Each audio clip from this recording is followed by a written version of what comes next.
G'day YouTube. I'm under the W163, the Mercedes 2001 diesel ML 270 CDI, and I've been having trouble with the power steering. So the power steering lines come down from the pump, which is up above the air conditioning compressor up there, up the back there, and they come down and they go. This is one of them here, got a high pressure and a low pressure.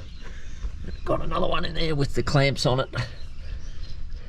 And they come across the top of the subframe here underneath the sump, and then they go over to the rack. So there's these brackets that look like this. They just sit there and they hold the power steering lines firm under the sump. But they're notorious for coming loose. So I've had two lines go and they rub. So one's rubbed here underneath this corner, and they rub through, and then you get power steering fluid everywhere and your pump runs dry and it ends up with major work. So I'm here today trying to rectify the problem. My mechanic fixed it the other day for me. They didn't do a very good job, so I came back with these dodgy cable ties, you know, skinny little things, and it's happened twice before where it's all blown up, so I thought I'm gonna have to do it myself. So the trouble is, this one here is the major problem. So we've got these little rubber grommets with 10mm studs either side that screw in, but under this frame here, the trouble is that there must have been a nut rivet in the subframe, or a nut that's fallen off, and you can't get to the nut directly, which is probably one of the reasons I've avoided fixing it. But what I've been able to do is get this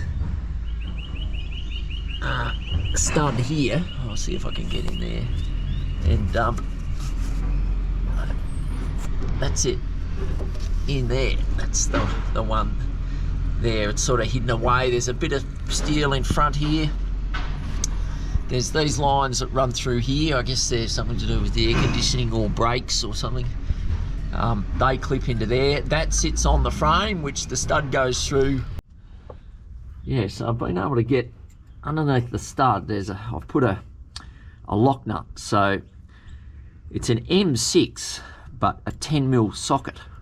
So that'll fit through there.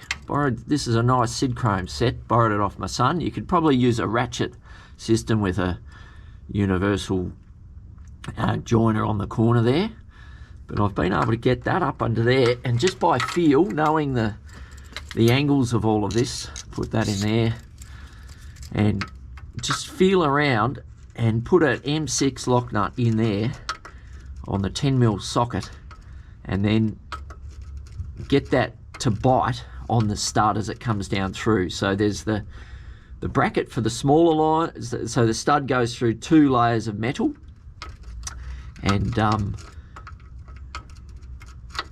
get it in there, and then just feel around and get it on the stud, the M6 stud, and then just by hand do it up and twist this and get it nice and tight. And now it's time for the bracket to go on top. And then I've made these 3D printed brackets that I'm going to put cable ties through.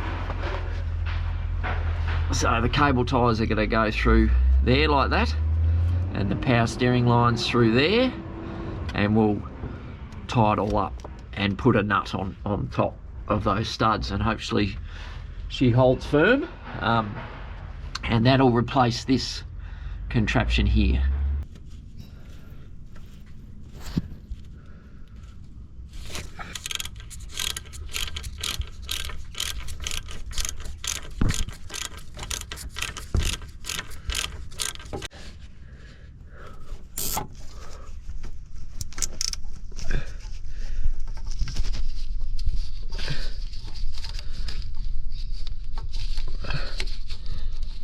Hard to do with one hand, but anyway, I thought I'd just give a bit of a demo what I've done here. I've just tied these lines up just to get them out of the road for a bit and give myself a bit more room, and then The idea here is hopefully you can see here where it's been rubbing.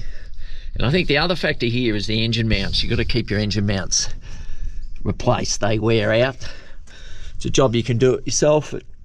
It's a good, really good YouTube, but that's these two here. That's the bottom of the engine mounts. And yeah, check it out.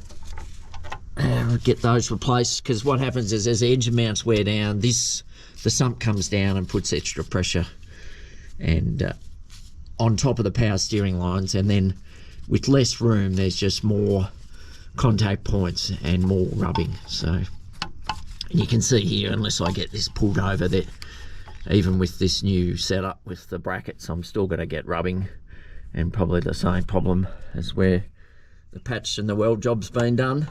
The first lot of, it's the same power steering line that ruptures, it's the high pressure one, so it's happened at different points. Burtec fixed the first one, and this job here's been done by NZ, and it's a pretty complicated contraption with a swivel setup. I don't know whether I like it, but anyway, it's working so far so good.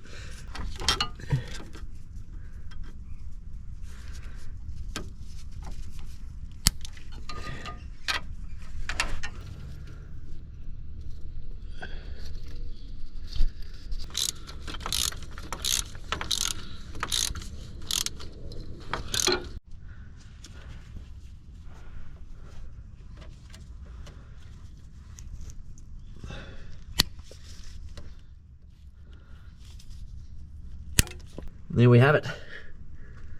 Cable tied bracket, 3D printed. And I've put new cable ties. That's a bit of, looks like a bit of fuel hose that the Mercedes-Benz shop have put on to protect it from rubbing on the sump. So actually that's not a bad idea. But I've just upgraded the heavy duty cable ties. And that's the other one in there. So the angles are still not great, and there's not a lot of clearance, so I think it's going to be one I'm going to have to keep an eye on and keep monitoring. But, yeah, she's better than it was. Not a lot of room there, a little bit of there, all on rubber, so there's a bit of room there for vibration and movement, but a bit of flex, but she's a lot firmer, and can't see that that's going to vibrate and rub through and cause me any more grief. I'll put the 3D printed designs up on a link to share. You can print them out and see if it might help you. Thanks very much. GoPro, stop recording.